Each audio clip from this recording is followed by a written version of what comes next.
The movie starts with Linda, a high school teacher whose daily routine is more boring than a marathon of watching paint dry. Her days are spent trying to teach teenagers who don't always want to learn, and her nights are filled with books she reads alone at home.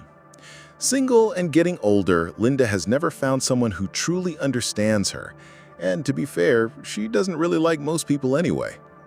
One night, while she's withdrawing cash at an ATM, a young man runs toward her. Thinking she's about to be mugged, Linda whips out her pepper spray and blasts his right in the face. Surprise! The criminal is actually Jason, one of her former students who disappeared from town years ago and accidentally scared his old teacher half to death. Feeling guilty for basically chemically assaulting him, Linda offers Jason a ride home.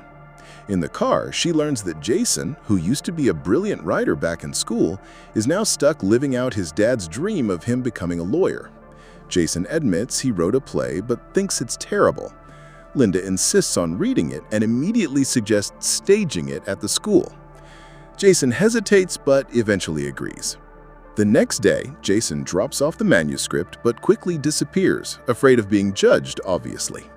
Linda reads the play and is blown away. It's so good that she rushes to show it to Carl, a fellow teacher. Carl freaks out with excitement, bursts into the teacher's lounge, and they take it straight to the principal. But here comes the plot twist. The ending is dark. Dead parents, suicidal kids. The principal, who's definitely not a fan of Romeo and Juliet vibes, demands a happier ending.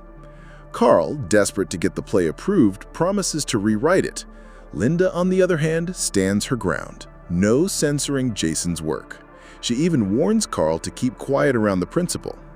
A few days later, Linda meets Jason at a cafe to give him the good news. The play's been approved. Jason plays it cool and says he's not ready, but Linda is so determined she even offers to pay for everything herself. And wouldn't you know it, he agrees. Rehearsals begin, but then Jason's dad shows up like a soap opera villain and tries to drag him back to reality. Linda stands up for Jason. He stays. Then, out of nowhere, Jason kisses her. Linda tries to resist, but gives in. You can guess where this is going. The next day, reality hits hard. Teacher plus ex-student equals total scandal. Linda cuts things off, saying it can't happen again. Jason, a bit bruised in the ego, hits on Lily, one of the students in the play. Linda, burning with jealousy, lectures Lily, but Lily doesn't care. When Linda catches them flirting again, she loses it, kicks Lily out of the play, and instantly becomes a living meme when a student records her meltdown. Result? Rumors, giggles, and graffiti on her office door. The principal steps in. Lily plays innocent and shows the video of the argument, and makes things worse by swearing that Linda and Jason are secretly together. The principal, already annoyed that the controversial ending never got changed, confronts Linda. Panicking, she bolts, but the drama doesn't stop.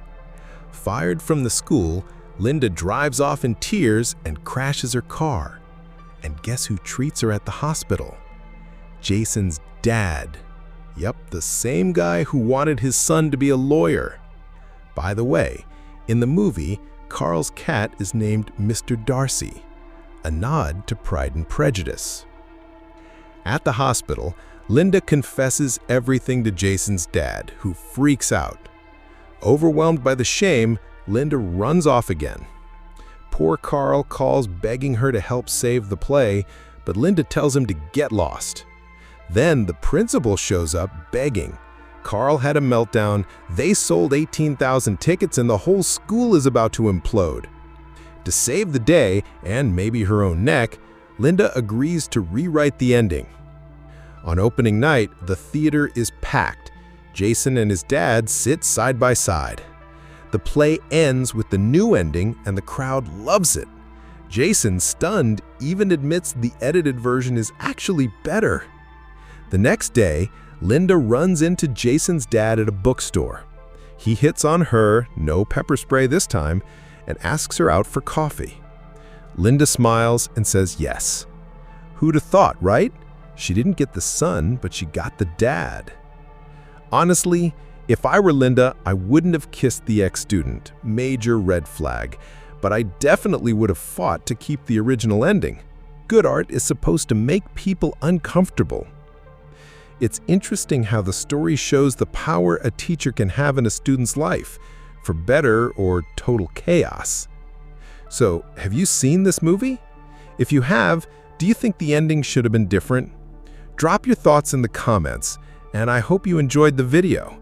I'm working really hard to keep improving the quality of my videos, so please subscribe and turn on notifications so you don't miss the next one, like the one that's on the screen now. Click it and check it out.